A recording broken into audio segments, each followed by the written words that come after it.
오늘 우리에게 주시는 말씀을 바로 보도록 하겠습니다. 요한복음 6장 26절로 27절입니다. 요한복음 6장 26절로 27절 말씀까지 우리 두 절 말씀 같이 입을 모아서 뜻을 생각하면서 같이 선포하도록 하겠습니다. 부드러운 마음이 필요해요. 기대하십시오. 시작. 예수께서 대답하여 이르시되 내가 진실로 진실로 이르노니 너희가 나를 찾는 것은 표적을 본 까닭이 아니요 떡을 먹고 배부른 까닭이로다. 썩을 양식을 위하여 일하지 말고 영생하도록 있는 양식을 위하여 하라. 이 양식은 인자가 너희에게 주리니 인자는 아버지 하나님께서 인치신 자니라. 아멘. 제목 한번 선포해 볼까요? 시작. 표적이라고 하는 제목으로 말씀을 전하도록 하겠습니다. 요한복음 6장을 보고 있죠. 6장은 이틀 동안에 일어난 일들을 기록해 놓은 내용이고요. 71절 말씀, 긴 말씀이죠. 71절의 긴 말씀으로 6장이 마무리되어지는 걸 보게 되어집니다. 이틀 동안에 어떤 일이 있었는지 가만 6장 전체를 보니까 그 이틀 중에 첫째 날 저녁쯤에 주님께서 오병이어의 초자연적인 기적을 일으키십니다. 여러분 아시다시피 5,000명, 남자 장정만이었어요. 그러니 적게는 10,000명, 약 15,000명에서 20,000명 정도의 사람들, 인파들이 몰려있는, 그죠? 오병이어의 초자연적인 기적으로 그들을 먹이셨다. 그리고 저녁쯤에 그 오병이어 사건이 끝난 다음에 제자들에게 가버나움에 먼저 배를 타고 가 있어라. 그러면서 그 유명한 그 새벽에 물 위를 걸어오셔서 제자들을 만나셨던, 그죠? 그래서 가버나움에 가셨어요. 초자연적인 역사를 또 나타내신 것이죠. 그 전날 오병이어의 기적을 경험한 이 사람들이 너무나 놀랐습니다. 그리고 예수님에 대해서 대단히 호감을 갖기 시작했어요. 그래서 그 이튿날에도 예수님이 어떤 기적을 일으키실까 같은 장소에 가봤더니 안 계신 거예요. 수소문을 해보니까 건넌 마을 가버나움에 계시다는 겁니다. 그래가지고 배를 급히 타고 거대한 무리가 20,000명 정도에 되는 사람이 어떻게 모였는지 가버나움에 인산인해를 이루면서 예수님을 다시 찾아왔다라고 한 게 오늘 본문의 이야기인 것이죠. 이들은 예수님을 좋아했습니다. 열광했습니다. 심지어 저분을 임금 삼자라고 외칠 정도로 예수님께 열광한 사람들이었음을 보게 되어집니다. 자, 이 정도 되어졌으면 예수님이 이 인파들을, 이 모인 이 사람들을 좋아해야 되는 거 아닙니까?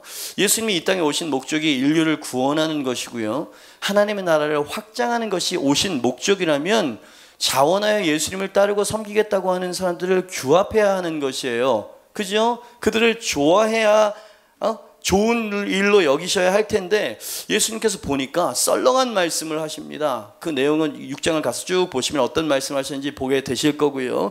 이 썰렁한 말씀, 사실은 좀 마음이 좀 서운한 말씀을 하시게 되었어요. 예수님이 정치적인 분이라면 그런 말씀을 하지 않으셨어야 했는데 썰렁한 말씀을 하셨던 결국 이 많은 무리들은 예수님을 따르는 것을 단념하게 됐다는 거죠. 12명 빼고 다 떠났다고 이야기를 하고 있습니다. 그죠? 그리고 예수님께 실망한 채 각자의 자리로 다 그냥 돌아가 버리고 말았다. 서글픈 얘기가 66절 말씀에 나오더라 이 말입니다. 그때부터, 그 말씀을 하신 때부터, 여러 말씀을 하신 때부터 그의 제자 중에서 많은 사람이 떠나가고 다시 그와 함께 다니지 아니하더라. 그의 제자 중에서 많은 사람이 떠나가고, 그러니까 12제자 말고도 제가 예수님의 제자가 되겠습니다, 어디라도 무엇이든지 예수님과 함께 하겠습니다 라고 하는 사람들이 최소 1,000명 이상은 됐던 겁니다. 그죠? 거기 모인 사람이 10,000명, 20,000명이 됐다 그러면 그 정도 되는 사람이 예수님을 따르겠다는 거, 그만큼 예수님의 이적이 대단했었던 것이지요. 그러나 그 많은 제자들이 모두 다 예수님을 다 떠나갔다. 그리고 더 슬픈 표현 말이죠, 다시 그와 함께 다니지 아니하더라. 슬픈 표현입니다. 그죠? 아예 그냥 예수님께 완전히 등을 돌려버렸다. 덜렁 12명만 남았고 그들도 떠날 것 같으니까 예수님께서 너희도 나를 떠나려느냐 이렇게 질문하실 정도로 모든 사람들이 다 예수님을 등 돌리고 떠나갔다 이 말입니다. 궁금한 것이죠. 왜 예수님은 자원해서 예수님을 따르고자 하는 사람들을 규합하지 않으시는 걸까요?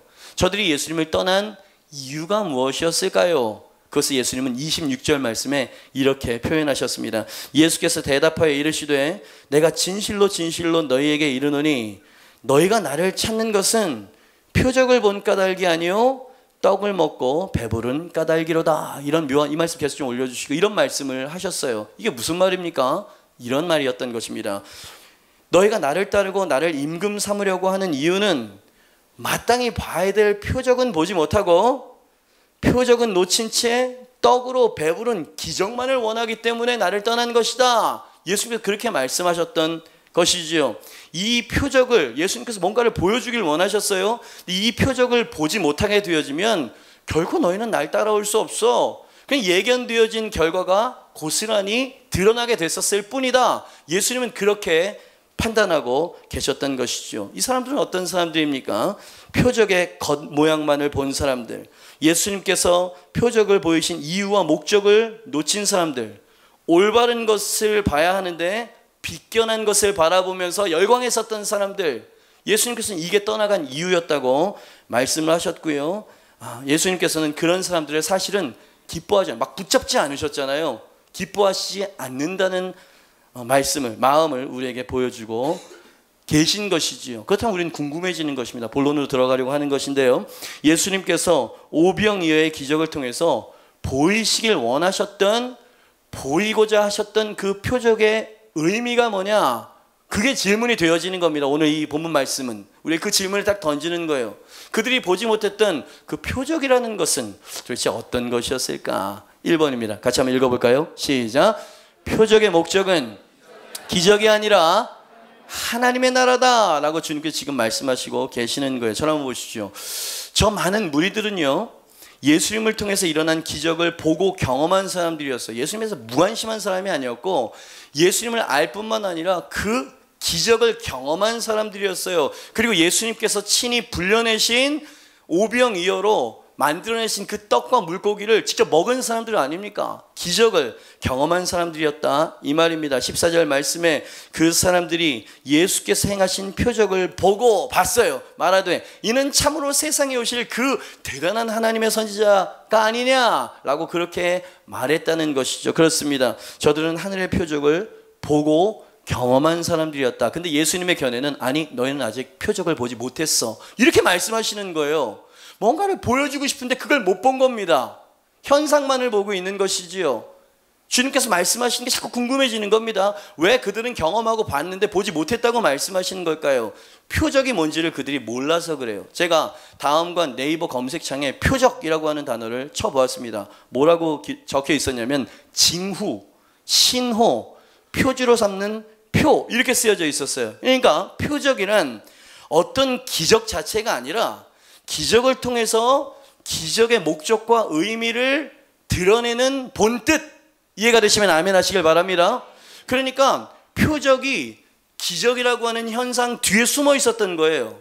의미가 보여지는 현상 뒤에 그 안에 감추어져 있었던 겁니다. 예수님께서는 이 이면에 있는 걸 보길 원하셨는데 그들은 눈에 보이는 현상만을 보고 있었다라는 얘기, 예수님께서 지금 그렇게 말씀하시고 계시는 것입니다. 그러니 예수님께서는 단순히 기적이 목적이 아니고 기적을 통해서 뭔가를 보여주고 깨닫게 하길 원하셨는데 그것을 예수님은 표적이라고 표현하셨다는 이야기입니다. 자, 그렇다면 더 궁금해지는 거예요. 저들이 봐야 되는데 보지 못했던 그 표적은 무엇이었을까요? 그 기적을 통해서 예수님이 깨닫게 하길 원하셨던 것은 어떤 것이었을까? 예수님께서 이렇게 말씀하시는 것 같아 적어보았습니다. 하나님의 나라를 보아라. 하나님의 능력을 보아야 한다. 내가 너에게 보여준 이 기적은 하나님의 나라가 임할 때 일어나는 자연스러운 현상이니라. 너희가 본 것은 하나님의 나라가 임할 때 드러나는 표적을 본 것이니라. 나는 나의 능력으로 기적을 행한 것이 아니다. 나는 나를 통해서 하나님의 나라가 임할 때 어떤 기적이 일어날 수 있는지를 너에게 보여주었을 뿐이다. 기적만을 보지 말아라. 기적이 임하게 하는 하나님의 나라를 보아야만 한다. 이제 나를 통해서 하나님의 나라가 너에게 임했던 것과 같이 너희를 통해서도 하나님의 나라가 임하게 될 것이다. 나는 너희로 그것을 깨닫게 하기 위해서 표적을 보인 것이며 나는 그것을 위해서 이 땅에 왔고 그것이 표적의 목적이니라. 이해가 되시면 아멘 하시길 바랍니다. 예수님의 마음과 의도가 캐치가 되십니까? 그러니까 예수님은 단순히 기적을 보이거나 베풀기 위해서 그 기적을 나타내신 게 아니라 하나님의 나라를 보이고 깨닫게 하기 위해서, 드러내기 위해서 오셨던 것이고요. 떡을 주시기 위한 것이 아니고 하나님의 나라 자체를 주기 위해서 오셨다. 아멘입니다. 천국을 침노하라 그랬잖아요. 천국이 너희 것이 될 것이라고 말씀하셨잖아요. 그러니까 기적 조가리를 구하고 축복 조가리를 구하는 게 아니라 그 축복의 나라를 구해라. 아멘입니다. 모든 사람에게 예수님은 기적의 메시아로 찬양받기 위해서 이 땅에 오신 게 아니고 우리에게도 예수님처럼 하나님의 나라의 능력이 흘러서 하나님의 역사가 일어나게 하기 위해서 이 땅에 오셨다. 요것을 보여주기 위해서 오병이어 기적을 나타내셨다는 겁니다. 단순히 먹는 것만을 보지 말어. 그 기적 이면에 하나님께서 무엇을 원하시는 그 표적을 볼 수 있어야지. 이걸 보길 원하셨는데 이 많은 무리들은 12명만 빼고 이 표적을 누구도 보지 못했다라고 하는 슬픈 이야기 아니겠습니까? 예수님이 좋아서 예수님을 왕으로 옹위하자고까지 열광했었던 무리들이었습니다. 이들의 관심은 기적의 현상에 머물러 있었어요. 더 정확히 말하면 예수님께서 주셨던 떡에 그들의 관심이 있었던 거죠. 와, 저런 능력이면 먹고 사는 문제는 걱정할 것이 없겠구나. 저분을 임금 삼자. 저분이 우리를 로마로부터 구원해 주실 것이고 우리의 필요도 다 채워주시겠지. 물론 예수님은 우리의 필요를 채워주시는 분이시고 채워주시겠다 약속하신 분이십니다. 그러나 예수님은 그들에게 떡이 너희의 목적이 돼서는 안 된다고 지금 말씀하시는 거예요. 하나님 나라 자체를 너희에게 줄 것이다. 그들을 통해서 하나님 나라를 세우기를 바라셨다라고 하는 주님의 그 표적의 의미, 주님의 마음과 의도를 무리들은 전혀 몰랐다. 받는 데만 집중했었던 사람들, 신기한 기적에만 몰두하는 사람들, 그런 측면에서 이 표현이 정말 마음에 와닿지 않습니까? 너희가 나를 찾는 것은 표적을 본 까닭이 아니요 떡을 먹고 배부른 까닭이로다. 그렇습니다. 저들은 기적이 아니라 표적을 보았어야 했고 떡이 아니라 하나님의 나라를 보야만 했었던 것이죠. 이 시대에도요, 하나님 주시는 축복만을 구하는 사람들이 참 많습니다. 교회 와서 예배 드리는 것도 하나님께 벌 받지 않기 위해서, 조금 더 믿음이 있다면 축복과 은혜와 내 문제의 해결을 받기 위해서만 오죠. 근데 그 모든 것들은 하나님의 나라가 임할 때 자연스럽게 드러나는 현상이다. 아멘입니다.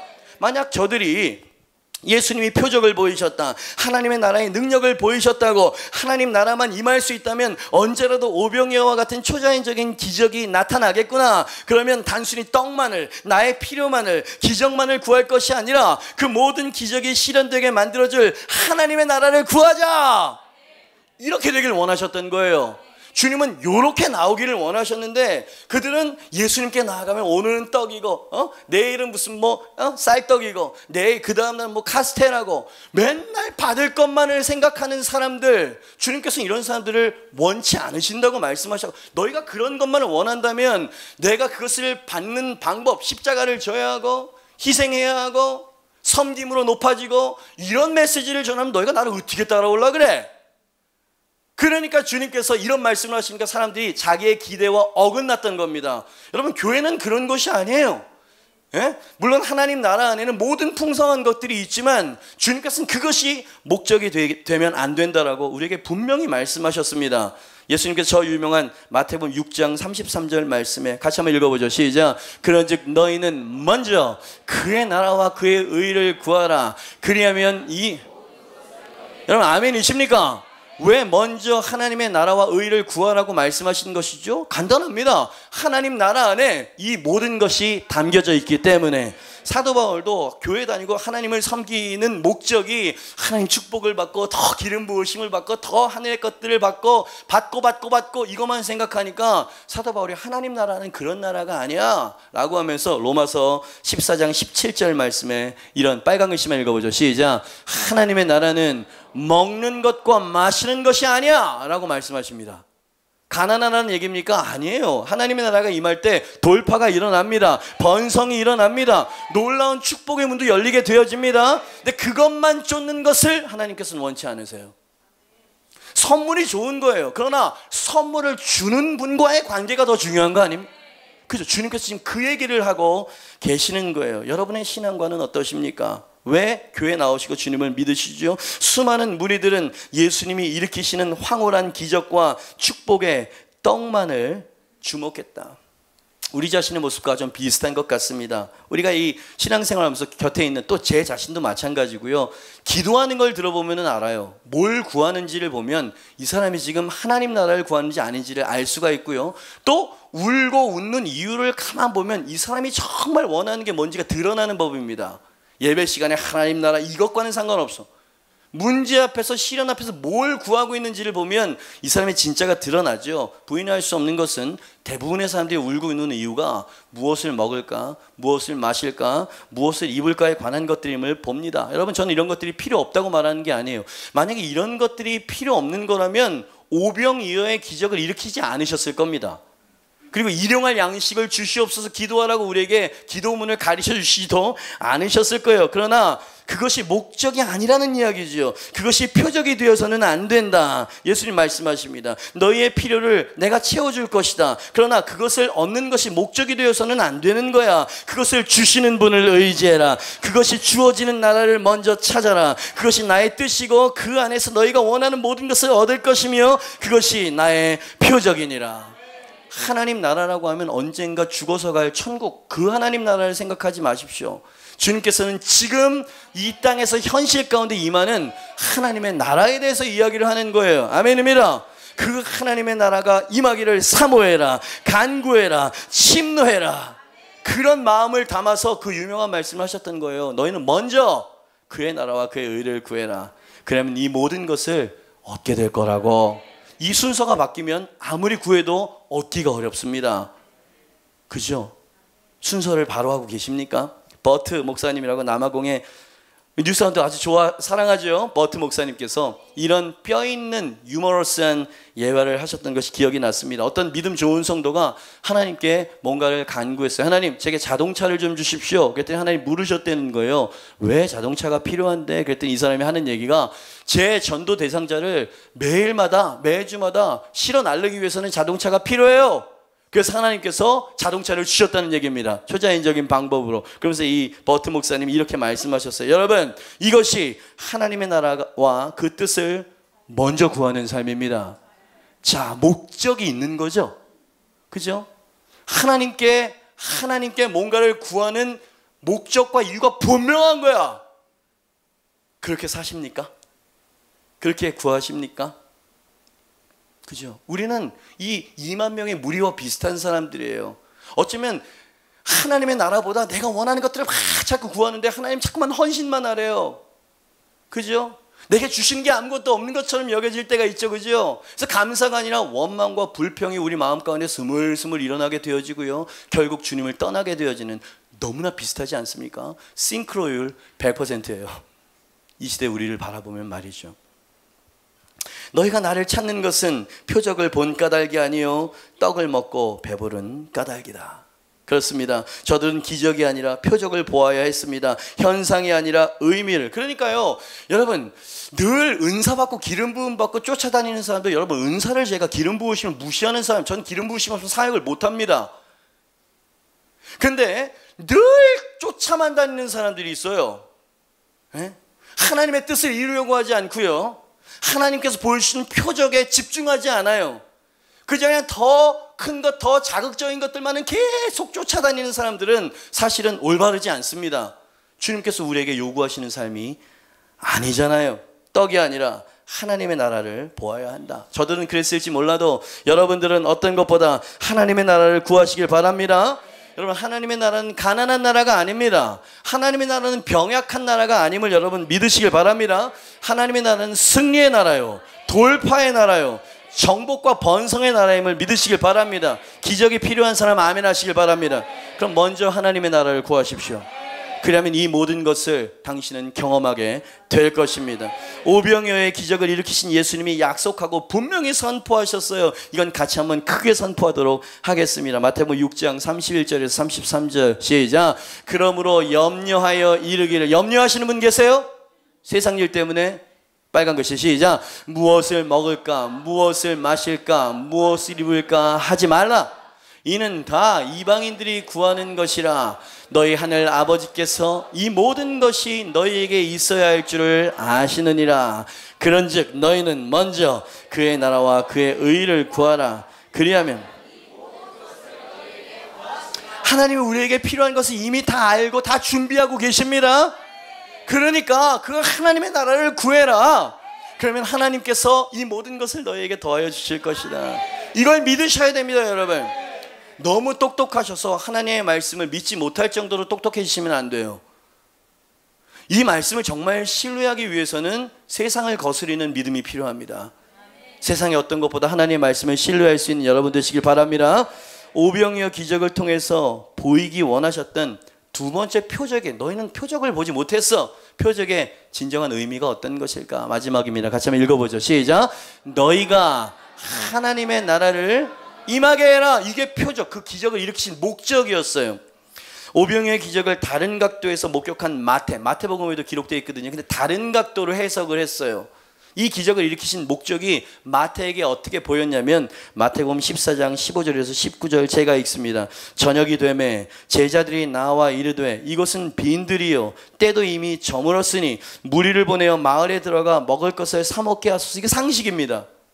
보통 사람들은 그렇게 하죠. 예수께서 이르시되 불가능한 말씀을 갈 것 없다. 너희가 먹을 것을 주라. 제자들이 이르되 여기 우리에게 있는 것은 떡 5개와 물고기 2마리 뿐이니이다. 그러면서 괄호에 말씀을 지금 첨가해봤어요. 그러자 앞으로 하나님 나라를 이 땅에 임하게 할 제자들에게 예수님께서 하나님 나라가 임하도록 시범을 보이시기 위해서 이렇게 말씀하셨다. 무리를 명하여 잔디 위에 앉히시고 떡 5개와 물고기 2마리를 가지사 하늘으로 축사하시고 떡을 떼어 제자들에게 주심에 제자들이 무리에게 주게 되었다. 여러분, 왜 제자들의 손에 맡겼을까요? 기적을 지금 훈련시키고 계시는 겁니다. 그죠? 갈 것 없다. 너희가 먹을 것을 주라. 이게 무슨 말입니까? 예수님은 제자들이 예수님처럼 하나님 나라의 역사를 일으키고 세우기를 지금 기대하고 계신다는 얘기야. 이해가 되십니까, 여러분? 그죠? 믿음 없는 사람은 이 메시지를 받을 수가 없어요. 그러나 하나님께서 바라보시는 것에 예스를 하고 겸손한 종입니다. 주님은 당신을 그렇게 보고 있어. 그러니까 세상의 빛이라 그러지. 세상의 소금이라 그러지. 모든 족속을 제자 삼으라 그러지. 주님은 장난하시는 게 아니라 이 말입니다. 근데 나는 안 된다라고 생각하는 건 겸손한 게 아니고 믿음이 없는 거야. 주님의 견해에 내 자신을 그 견해로 바라보지 않으려고 드는 태도입니다. 그죠? 갈 것 없다. 너희가 먹을 것을 주어라. 그러니 예수님께서 오병이어 기적을 일으키신 이유가 뭐냐라고 묻는다면 굶주린 무리들을 위해서가 아니고 제자들을 훈련하기 위하심이었다. 아멘입니까? 왜 앞으로 너희가 하나님 나라를 이루어내야 되니까 나처럼, 이 얘기입니다. 그죠? 여러분, 교회는 하나님의 나라가 이 땅 가운데 임하게 하는 나라, 그리스도의 몸인 줄 믿습니다. 여러분, 잘 믿어지지 않죠. 그러나 믿으셔야 돼요. 예수님이 진정 원하셨던 것은 제자들이 예수님처럼 하나님 나라를 이 땅 가운데 임하게 하는 사람들이 되는 것. 예수님께서 그것을 또 다른 말씀에서 요한복음 14장 12절 14절 이렇게 말씀하셨습니다. 내가 진실로 진실로 너희에게, 이런 표현 나오면 정신 바짝 차려야 돼요. 진실로 진실로 너희에게 이르노니 나를 믿는 자는 내가 하는 일도 그가 할 것이요 또한 그보다 큰 일도 하리니 이는 내가 아버지께로 가미니라. 너희가 내 이름으로 무엇을 구하든지 내가 행하리니. 거봐, 아멘 안 나오잖아. 행하리니 이는 아버지로 하여금 아들로 말미암아 영광을 받으시게 하려 함이라. 내 이름으로 무엇이든지 너희가 내게 구하면 내가 행하리라. 예수님이 지금 우리를 어느 정도로 지금 보고 계시는 겁니까? 우리를 대사로 보내신 거예요. 네 입은 내 입이 될 것이다. 네 손과 발은 나의 손과 발이 될 것이다. 이렇게 지금 말씀하시고 계시는 거고요. 그것을 표적으로 보여주고 싶으셔서 오병이어 기적을 일으키셨다는 거예요. 그러니까 현상은 맨날 받으려고만 드는 생각과 가치관을 가지고 있는 사람은요, 여기까지 보지 못하는 거예요. 이래야 하나님의 이 모든 것이 오는데, 이렇게 살아야 하나님의 축복과 기름 부으심이 오는데, 이걸 안 하는 거예요. 안 하고 계속 구하기만 하는 거예요. 그러니까 안 주죠. 안 오죠. 이게 문제입니다. 그죠? 예수님께서 또 말씀하셨어요. 마태복음 28장 18절입니다. 예수께서 나와 말씀하여 이르시되 하늘과 땅의 모든 권세를 내게 주셨으니. 그렇습니다. 예수님은 하늘과 땅의 주관자이십니다. 유일하신 통치자이심을 믿습니다. 중요한 건 뭐냐면 예수님께서 이 권세를 우리에게 위임하겠다는 거예요. 나에게 위임하겠다는 거예요. 마태복음 16장 19절 같이 한번 읽어보죠. 시작. 내가 천국 열쇠를 내게 주리니 내가 어디서? 땅에서 무엇이든지 매면 하늘에서도 매일 것이요 네가 땅에서 무엇이든지 풀면 하늘에서도 풀리라. 아멘입니다. 여러분 이게 무슨 말입니까? 이 땅에 하나님의 나라를 임하게 할 권세를 너에게 주겠다는 거예요. 어떤 사람, 저 이 말씀은 베드로에게 주신 말씀 아닙니까? 맞습니다. 그러나 이 말씀과 개념이 베드로에게만 주신 말씀이라면 예수님께서 이 말씀을 하지 마셨어야 됩니다. 마가복음 16장 17절 18절 믿는 자들에게는 이런 표적이 따르니 누구에게? 믿는 자들에게. 옆에 있는 사람이 이야기해서 당신도 믿는 사람입니까? 대답하세요. 아멘입니다. 믿는 자들에게 이런 표적이 따르리니 곧 그들이 내 이름으로 귀신을 쫓아내며 여러분 원수 마귀를 쫓아내십시오. 새 방언을 말하며 방언의 은사를 받으십시오. 뱀을 집어올리며 무슨 독을 마실지라도 해를 받지 아니하며 병든 사람에게 손을 얹은즉 나으리라 하시더라. 옆에 있는 사람이 이야기, 예수님은 장난하시는 분이 아니십니다. 여러분 아멘이십니까? 여러분 그러니까 믿음을 가지십시오. 여러분 주님은 당신을 이렇게 보고 있는데 내 자신을 너무 하찮게 여기는 요게 바로 불신앙이야. 이게 교만한 겁니까? 주님의 부르심에 내가 그런 존재가 되지 못함에도 불구하고 순종하며 나아가겠으면 이런 태도인 거예요. 이게 그런 사람이 하나님의 나라를 이 땅 가운데 임하게 만드는 사람이다. 주님의 마음을 한번 적어봤습니다. 오병이의 기적을 보고 놀랐느냐? 나는 너희가 그와 같은 일들을 일으키라고 이 표적을 나타낸 것이니라. 내가 하나님 나라를 이 땅에 임하게 하여 하늘의 기적이 임하게 하였던 것과 같이 너희도 그와 같은 일을 이루라고, 이룰 수 있음을 믿으라고 이 표적을 보인 것임을 깨달아야 하느니라. 나는 너희가 기적을 경험만 하는 사람이길 원치 않는다. 나는 너희가 이 땅에 기적을 일으키는 사람들이 되길 원한다. 사람들은 기적의 겉모습만을 보며 언제나 달라고만 하지만 나는 너희가 주는 자들이 되기를 원한다. 저 허기지고 곤고한 영혼들을 보아라. 저들에게는 하나님 나라의 능력이 필요한 것임이 느껴지지 않느냐? 내가 너에게 천국의 열쇠를 주었노라. 내가 너에게 하나님 나라를 주노라. 너희가 땅에서 매면 하늘에서도 매일 것이고 땅에서 풀면 하늘에서도 풀릴 것이다. 너희가 뜻이 하늘에서 이룬 것 같이 땅에서 이루어지게 하옵소서. 믿음으로 구하면 네 가정에, 네 직장에, 네 삶의 터전과 일터에 하나님의 나라가 임할 것이다. 이것을 위해 내가 십자가를 졌고 이것을 위해 내가 무덤에서 일어났느니라. 아멘입니까 여러분? 요게 성경에서 교회들에게 던지는 메시지인 겁니다. 무력한 교회, 하나님 나라를 이 땅 가운데 드러내 보이지 못하는 교회, 그죠? 그래도 우리를 사랑하시지만 온전한 교회가 아니에요. 기적을 경험하는 것은 놀랍고 감사한 일입니다. 2000년 전에 오늘 본문 속 그 빈 들판에 있었던 2만 명은 하나님의 나라를 경험한 사람들이어서 아까 말했듯이 예수님이 불리신 오병이어의 떡과 물고기를 먹은 사람들이에요. 구약으로 말하면 만나와 메추라기를 먹은 사람들이라 이 말입니다. 그러나 잘 들으십시오. 그러나 그들은 거기서 멈춘 사람들이었어.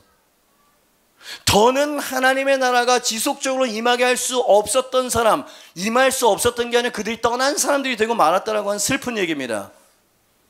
이런 일들은 우리에게도 동일하게 일어나죠. 엔카운터 들어오신 분 계시죠? 엔카운터 때 은혜를 받으셨습니다. 아까 영상을 보시면 야 싱가포르 가면 저렇게 애들이 춤추고 놀기만 하는구나. 엄청 은혜 받고 왔어요. 일산에서 싱가포르에 심지어 보고타 콜롬비아까지 가가지고 은혜와 기름 부으심을 받아오지요. 내 삶과 영혼에 하나님의 나라가 임했기 때문에, 경험했기 때문에 변화가 나타나기 시작합니다. 그러나 지금은 어떤가요? 거기서 멈춰버렸어요. 더 이 하나님의 나라가 확장되어지지 못하는 그런 삶을 사는 사람들이 굉장히 많죠. 2만 명, 꼭 그 2만 명이 우리와 같은 모습 아니냐 이 말입니다. 기적을 당신은 열심히 구했어요. 그래서 불치병이 나았습니다. 이런 경우도 흔치 않은데 불치병이 나았다고 칩시다. 사업이 잘 됐어요. 당신의 자녀가 좋은 대학에 들어갔습니다. 부인할 수 없는 하나님의 은혜이고 하나님의 나라를 경험한 것이에요. 그러나 그것은 단 한 번의 경험으로 끝나고 말았어. 왜 그런지 아십니까? 여러분들이 계속 달라고만 하기 때문이에요. 하나님은 이 표적을 통해서 너희가 하나님의 나라가 임하게 해라, 너희가 하나님의 나라를 침노해라 이렇게 말씀하시는데 이걸 안 한다 이 말입니다. 계속 수동적으로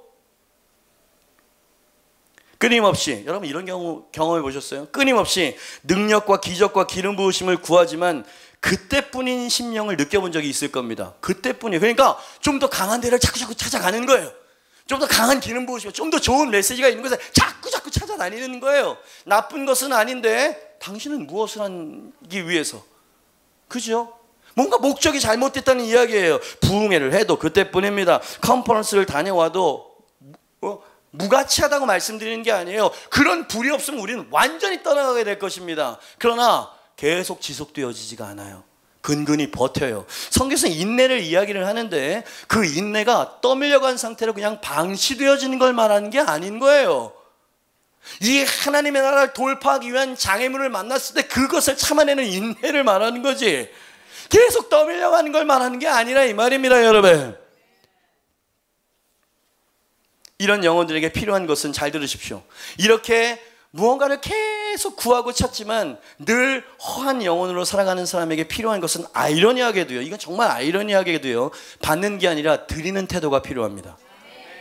기적이 아니고, 또 한 번의 기적이 아니라 하나님의 나라를 구하고 경험한 다음에 그것을 전하는 것. 여러분, 그러할 때 그 자리에 하나님의 나라가 계속 확장이 되어집니다. 이렇게 되어져 있는 거예요. 뭔가를, 하나님 나라를 구하거나 추구하지 않는 사람은요, 지금 제가 이야기하는 이런 상태에 떠밀려 있을 것입니다. 열렬히 막 하나님 나라를 사모하고 침노하는 사람들을 보면 소외감이 느껴지실 거라고요. 여러분, 주님께서는 그러길 원치 않으십니다. 이미 하나님의 나라를 우리에게 주셨다고 말씀하셨습니다. 주님이 지금 무엇을 말씀하고 계신 겁니까? 떡이 아니라 하나님 나라를 구해라. 하나님의 나라가 임할 때 그 안에 네가 원하는 것들이 다 들어있기 때문이다. 하나님 나라를 침노해라. 그리하면 하나님 나라가 침노당할 것이다. 단 한 번의 기적의 경험에 만족하지 말아라. 기적을 받으려고만 하지 말아라. 하나님 나라를 구하고 전해라. 네 가정에, 네 직장에, 네 삶의 터전과 일터에 하나님의 나라가 임하기를 간절히 찾고 구해라. 그리하면 그곳에 기적과 함께 하나님의 나라가 임할 것이다. 하나님의 나라를 가져가거라. 그리고 하나님의 나라가 그곳에 임하게 해라. 요게 표적의 목적이었다고, 요걸 보길 원하셨던 것입니다. 교회여, 깨어나시길 바랍니다. 하나님의 백성들이여, 일어나시길 바랍니다. 당신은 하나님의 나라를 움직이는 사람이 되어야 해요. 그리고 이미 그것을 우리에게 주셨다고 말씀하고 계십니다. 사도행전을 읽어보셨습니까? 사도행전을 보면 초대교회 성도님들의 믿음과 능력에 놀라게 돼요. 솔직하게 말하면 그들이 이루어놓은 능력을 볼 때 영광스럽습니다. 와, 대단하다. 그러면서 내 자신이 초라하게 느껴지는 게 같이 느껴지죠. 왜? 내 삶 속에서는 그거 반의 반도 따라가지 못하는 그런 연약한 모습이 있으니까요. 그들이 우리와 다른 게 무엇이었을까? 제게 묻는다면 한마디로 그들은 하나님의 나라를 구하는 사람들이었다. 하나님의 나라를 구했기 때문이었다. 사도행전 4장에 보니까 핍박받는 교회, 그리고 그 교회가 어떤 기도를 드렸는지가 나옵니다. 하나님 나라의 복음을 전했고요, 안전배가 일어났어요. 그것을 빌미 삼아서 예수님을 잡아 죽였었던 종교 지도자들이 베드로와 몇몇 사도들을 체포했어요. 한 번만 더 하나님 나라의 복음을 전하면 죽이겠다라고 위협과 함께 풀어줬습니다. 상황이 이 정도 되어지면 이 교회의 기도가 어때야 되겠습니까? 하나님, 이 위기가 무사히 지나가게 하옵소서. 이래야 상식인 거예요. 근데 그 초대교회 성도들과 교회의 기도는 완전 다른 것이었습니다. 그래서 하나님의 능력과 하나님 나라가 지속적으로 계속 임했던 것입니다. 그들이 어떻게 기도했는데요? 사도행전 4장 29절 30절입니다. 주여, 이제도 그들의 위협함을 굽어보시옵고, 또 1. 종들로 하여금 담대히 하나님 말씀을 전하게 하여 주옵시며, 2. 손을 내밀어 병을 낫게 하시옵고. 하나님 나라가 임하게 해달라는 기도인 겁니다. 표적과 기사가 거룩한 종 예수의 이름으로 우리를 통하여 이루어지게 하여 주시옵소서. 전혀 우리와 다른 사람들이었어요. 그들은 먹을 것, 입을 것, 안전함을 구하는 사람들이 아니었음을 보십니까? 하나님의 나라를 구하고 찾는 사람들임을 여러분 보고 계십니까? 위협함에서 건져주신 것만이 아니고 하나님의 나라가 임해서 하나님 담대히 제 마음이 흔들리지 않을 수 있도록 붙들어 주시옵소서. 그리고 우리를 통하여서 계속적으로 표적과 기사가, 하나님 나라가 이 땅 가운데 드러나게 하여 주시옵소서. 이렇게 기도하자 즉시 하나님 나라가 임했대. 즉시.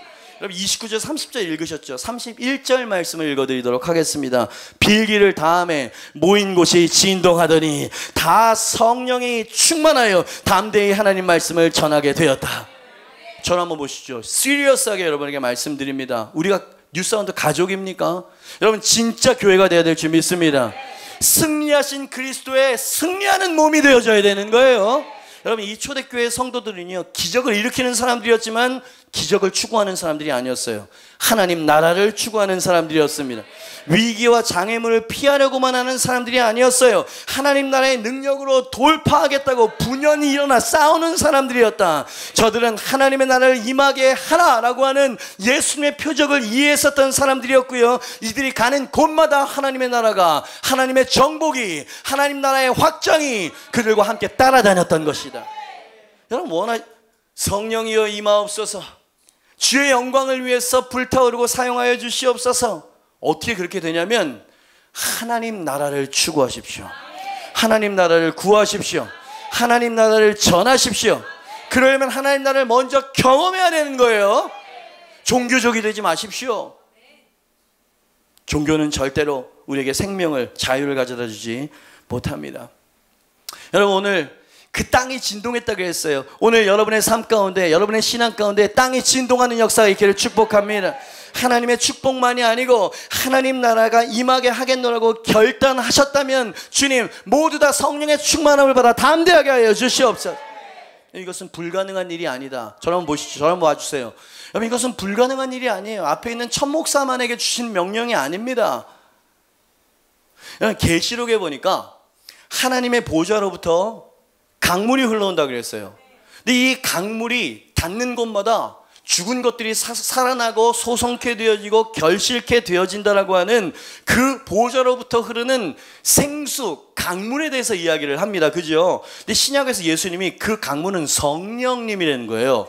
성령이라는 겁니다. 요한복음 7장 37절 39절입니다. 명절 끝날 곧 큰 날에 예수께서 서서 외쳐 이르시되 누구든지 목마르거든 내게로 와서 마시라. 나를 믿는 자는 성경의 이름과 같이 그 배에서 생수의 강이 흘러나오리라 하시니 이는 그를 믿는 자들이 받을 성령을 가리켜 말씀하신 것이라.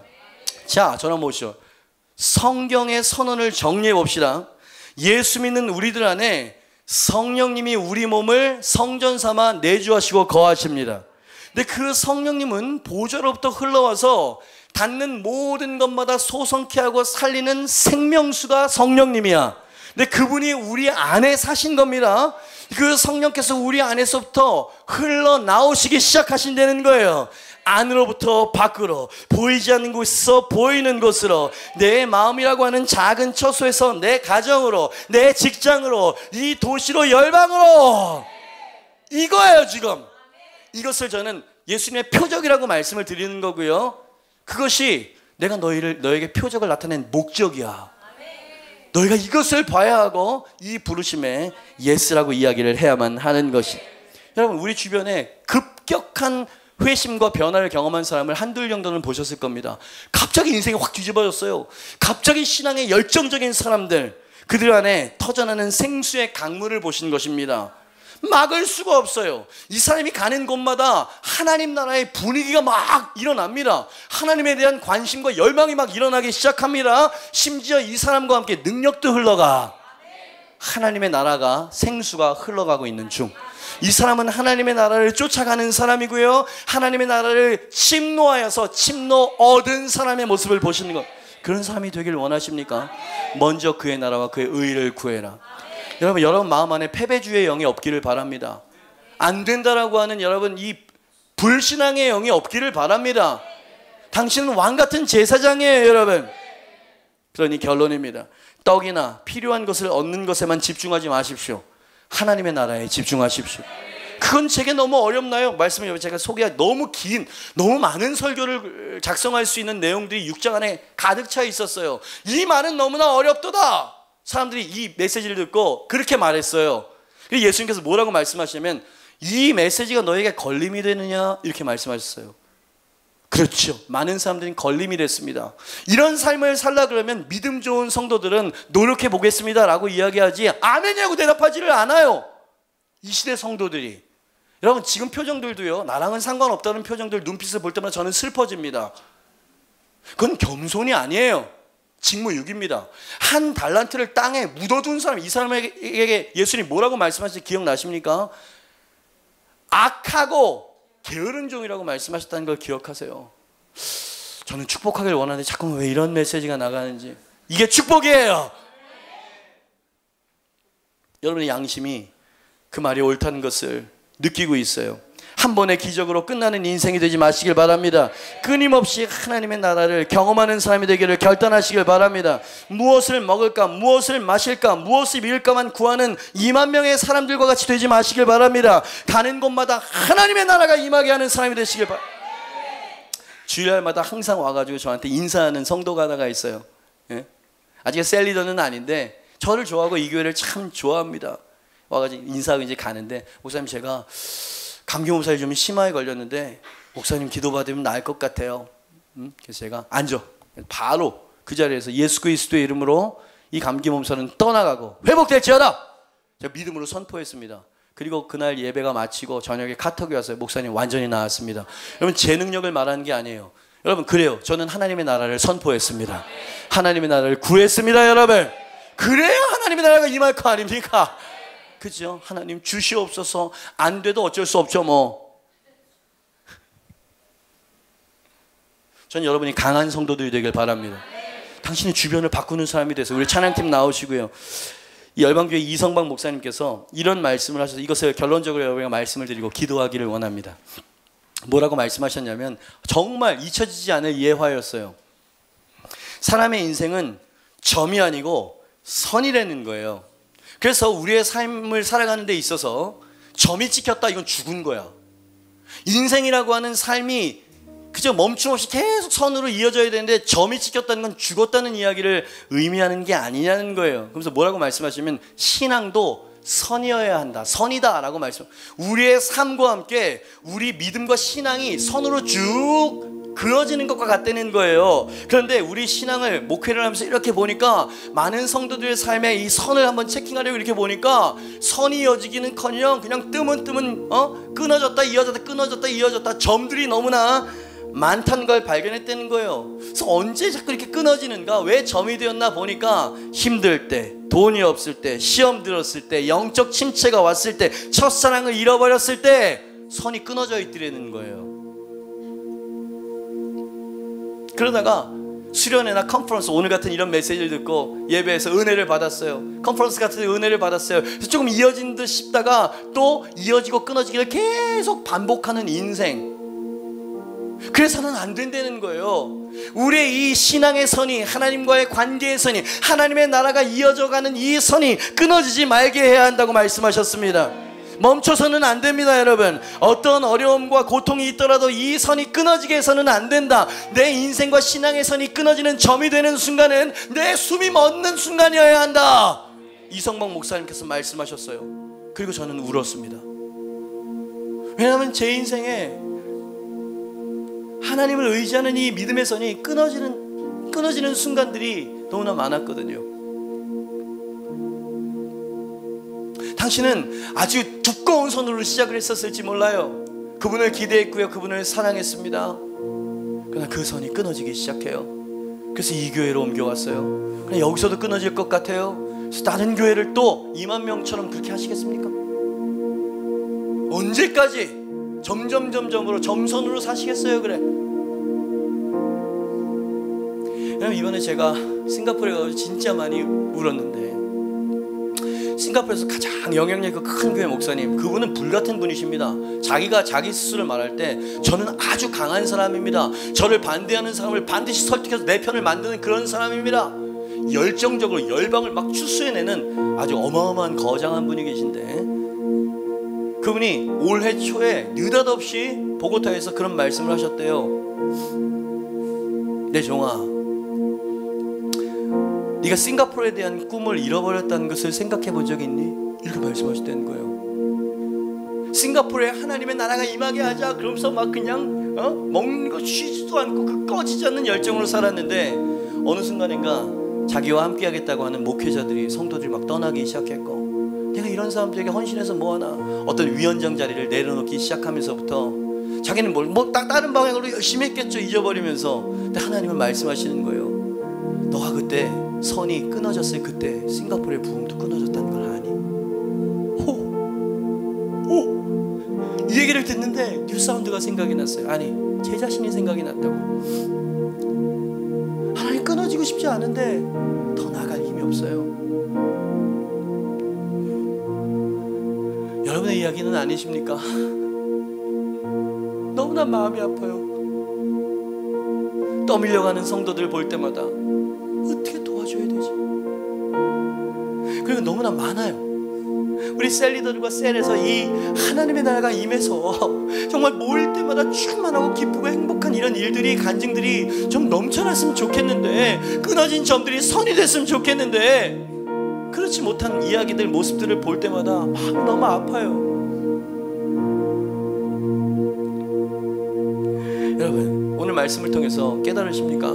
예수님이 진짜 주고 싶으셨던 것이 어떤 것인지 떡조가리가 아니었어요. 기적이 아니었다고요. 하나님 나라 자체를 주길 원하셨다. 대단. 정말 놀랍습니다. 기적은 하나님의 나라가 임하면 자연스럽게 따라오는 것이라는 말씀입니다. 하나님 나라를 경험해라라고 말씀하지 않으시고 계세요. 하나님 나라를 가져가서 변화시키는 사람이 되라. 끊어진 점들을 다시 선으로 이어주는 사람이 되어라. 하나님의 나라를 구하고 하나님의 나라에 포커스를 맞춰야 된다. 하나님의 나라가 네 마음속에 임하게 될 때 네가 가는 곳마다 부흥이 일어나게 될 것이고 초자연적인 권능이 일어나게 될 것이다. 멈추지 말아라. 하나님 나라를 침노해라. 하나님 나라가 계속해서 지속적으로 내게 선으로 이어지도록 해라. 네 안에 생수의 강물이 있느니라. 그 강물이 흐르게 하거라. 다시 일어나야지. 너희가 이 배고픈 무리들에게 먹을 것을 주어라. 이게 표적의 의미였습니다. 이 말씀은 너무나 깊었어요. 그리고 정말 내 영혼 깊은 곳에 나를 성청하게 만드는 그런 말씀이었어요. 버틴길 수는 있습니다. 버틸 수는 있다고요. 근데 그래가지고는 하나님의 나라를 경험하기는 어려울 거예요. 마음을 부드럽게 하세요. 예, 주님, 제가 그 사람이 되겠습니다.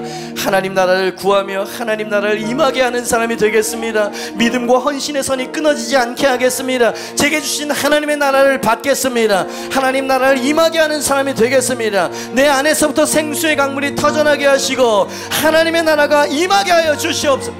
정말 그렇게 되길 원하십니까, 여러분? 당신 안에 정말 내가 회복될 수 있을까라고 하는 그런 마음이 들 수도 있어요. 너무나 상처가 커서. 그 점과 점 사이가 너무 멀어. 근데 주님은 오늘 그것을 이어주실 수 있는 분이십니다. 어떤 사람은 너무나 열렬했어요. 그러나 이 세상은 만만치가 않죠. 그래서 그 열렬한 표정들과 열렬한 열정들이 보여지지 않을 때 저는 끊어진 점들을 봅니다. 오늘 성령께서 그 점을 선으로 이어주실 것입니다. 그렇게 되길 원하시는 사람들, 그것이 필요한 사람 모두 자리에서 일어나시고요, 두 손을 높이 드시길 바랍니다. 이 시간에 주님께서 하나님의 나라가 이곳에 임하게 하실 것입니다. 믿는 자들에게 이러한 표적이 따르리니 그러셨습니다. 하나님의 나라를 침노하라고 말씀하셨습니다. 여러분, 지금 실제하시는 하나님의 나라가 임할 것입니다. 당신의 마음으로부터 하나님의 나라가 뿜어나기 시작할 것입니다. 흘러넘치기 시작할 것입니다. 당신은 살아나게 될 것입니다. 여러분, 하나님의 나라를 가져가십시오. 여러분, 시간에 주여 한번 외치고 통성으로 기도하며, 아들아, 네가 싱가포르에 대한 꿈을 잃어버렸다는 것을 생각해 본 적이 있니?